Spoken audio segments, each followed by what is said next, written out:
My name's Nicola Bell and I'm here to talk as a daughter who looked after my dad who died about 18 months ago, but I also am a healthcare professional and I work with respiratory patients. So about 18 months ago my dad was diagnosed with a type of bowel cancer, and this was about 5 months after my mum had died, and he'd been looking after her, so we just felt that the weight that he had lost was to do with looking after my mum. And then when she died, we'd put his weight loss down to his grief, but his weight he still kept losing weight, and he was then found to have a type of cancer of the bowel.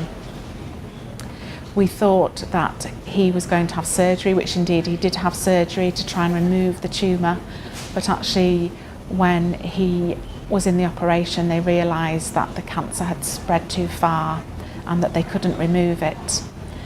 So I just remember them telling us the night after the operation, me and my sister were sat at my dad's bedside. My sister's a consultant, she works in healthcare as well, and we were told, and my dad was told, that they hadn't been able to remove the cancer and that he had about 6 to 8 weeks to live, which came as quite a shock to all of us. But the first thing I knew at that point was that I wanted to be able to look after my dad at my house. He didn't want to go back to the flat to be by himself, so I spoke to my husband and my son, who was still at home, who was 21 at that time, and they agreed that that would be the best thing, and that's where my dad wanted to be. So while my dad was in hospital for 2.5 weeks, and part of the reason for that was trying to organise care for him to be able to come home. And in that time we had some quite good, honest and open discussions about his end of life care. He was a man of faith and spoke to his minister and made the funeral arrangements while he was in hospital. And then he came home and we got the room ready for him downstairs in our house. And he was there until he died about 7 weeks later. It was extremely hard for us to do, hard time, but actually there were some very precious moments that I had with my dad, and I don't think I would change anything about that time really. I remember I've got some really lovely memories of that time, some not so good memories but lovely memories. And perhaps the first one was about the day that my dad came out of hospital. He'd been in for 2.5 weeks, but had obviously become quite institutionalised because we'd got a baby monitor. He was downstairs, we were upstairs. And I remember at 4 o'clock the first morning him singing into the baby monitor, "Is there anyone around to make me a cup of tea?" So the next day we made sure that there were clocks in the room where he was so that he realised what time it was.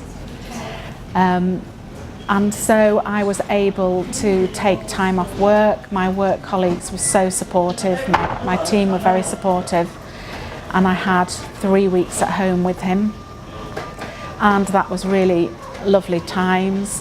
The carers would come in 3 or 4 times a day, but my dad always told them, "No, it's fine, I don't need anything, Nicola will help me." And then as soon as the carers had left, he would then say, "Oh, Nicola, I just need to go to the toilet. Oh, can you just get me that?" So I remember saying to him, I am never going to believe any of my patients anymore, who when I see them at home and they tell me they're all right, I'm going to just ask them more questions, because as soon as the carers were out of the door, he would then ask me to help him.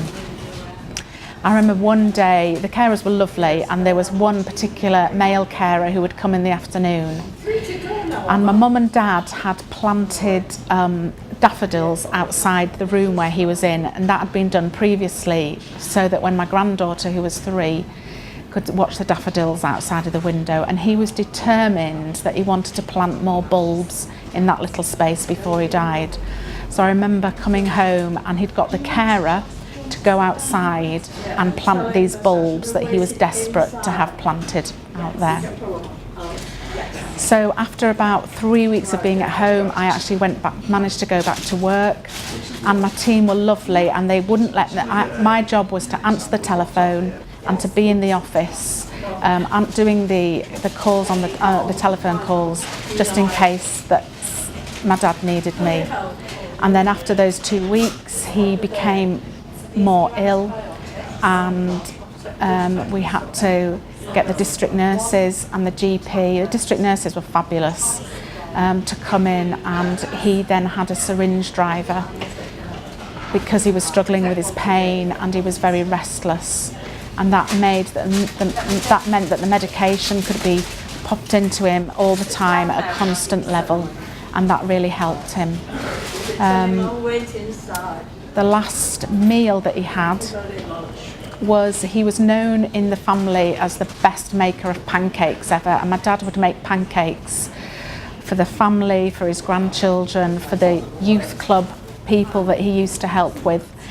And I remember my son coming home and saying to his granddad, "Granddad, do you want a pancake?" And it was my son that made him a pancake with a big glass of wine, and that was, I remember, the last meal that my dad had, which was really good memory to have of my son serving him his pancake.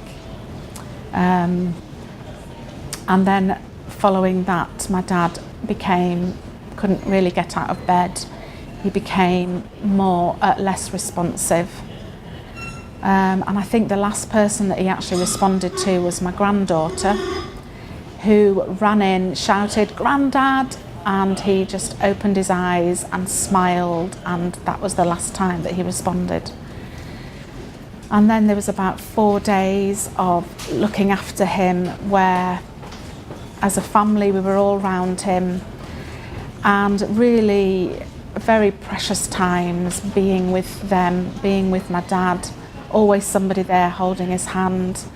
And we joked about the reason that he sort of lasted so long in those last days was because he was listening to us laughing and chatting and talking about memories that we'd had as a family.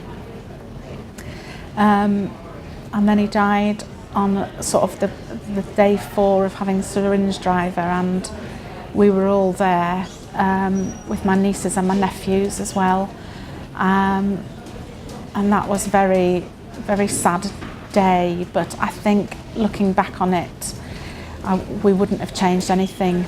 And I know that we were really lucky, and I know that I'm thankful that we were able to look after him at home, because some families don't get that opportunity.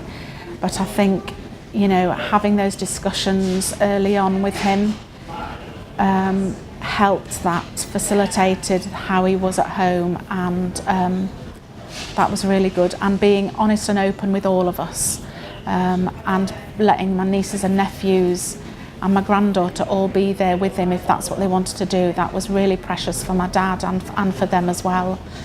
And even though they have sad memories of that time, they were glad to be able to see him at the end like that.